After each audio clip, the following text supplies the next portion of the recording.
Operation કારાવાસ અંતર્ગત ભરણપોષણના ગુનામાં સજા પામેલ કેદીએ સુરત લાજપોર જેલમાંથી પેરોલ રજા મેળવી ફરાર થયેલ કેદીને ઝડપી પાડતી સુરત શહેર ક્રાઇમ બ્રાન્ચ નાસ્તાવટા સ્કોડના પોલીસ માણસોને મળેલ આધારભૂત બાતમી હકીકતના આધારે ઉધના સાઉથ ઝોન પાસે દિવ્યાનંદ સોસાયટી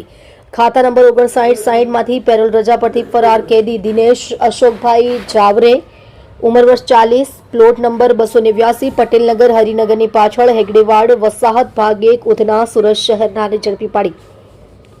કાયદેસરની કાર્યવાહી કરી આરોપીનો કબજો સુરત લાજપોર જેલ ખાતે સોંપવા તજવીજ કરેલ છે। મજકૂર આરોપીને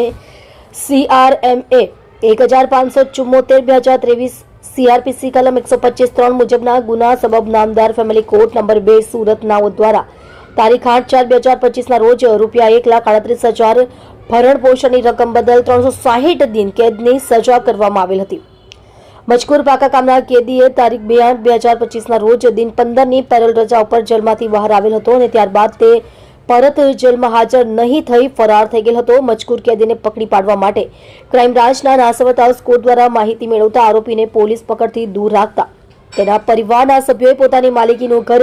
ભાડે આપી ત્યાંથી 2 કિલોમીટર દૂર ઉધના રામનગર સોસાયટી ખાતે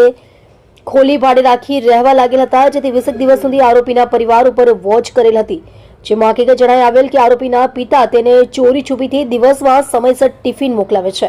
અને આરોપી ઉધનામાં કોઈક સંચા ખાતામાં દિવસ રાત નોકરી કરી ત્યાંથી બહાર નીકળતો નથી, જેથી ભાડે રાખેલ ઘર પાસે રાત્રિના વોચ કરતા તેના પિતાએ સાયકલ ઉપર ટિફિન આપવા નીકળી ઉધનામાં અલગ અલગ શેરીઓમાં આટાફેરા મારી આરોપીની મહિલા મિત્રને ટિફિન આપી દીધેલ, જેથી તે મહિલાનો પીછો કરતા તેણી જાણી જોઈને અલગ અલગ 3 રિક્ષાઓ બદલી ઉધના વિસ્તારમાં જુદી જુદી જગ્યાએ ફેરા મારેલ હતા। ત્યારબાદ નિત્યાનંદ ઇન્ડસ્ટ્રીયલ એસ્ટેટમાં કોઈ સંચા મશીનમાં કારખાના પાસે પોલીસની નજર ચૂકવી રાત્રિના અંધારામાં ક્યાંક ચાલી ગયેલ હતી, જેથી ક્રાઇમ બ્રાન્ચની ટીમ રાત્રિના 10 વાગ્યાથી અલગ અલગ સંચા મશીનના કારખાનાઓમાં વોચ કરતા મળસ્કે ખાતા નંબર 5960 માંથી મહિલા મિત્ર ઉતરીને જતા દેખાતા તે કારખાનામાં જઈને આરોપીને આ બાદ ઝડપી પાડવામાં આવેલ છે।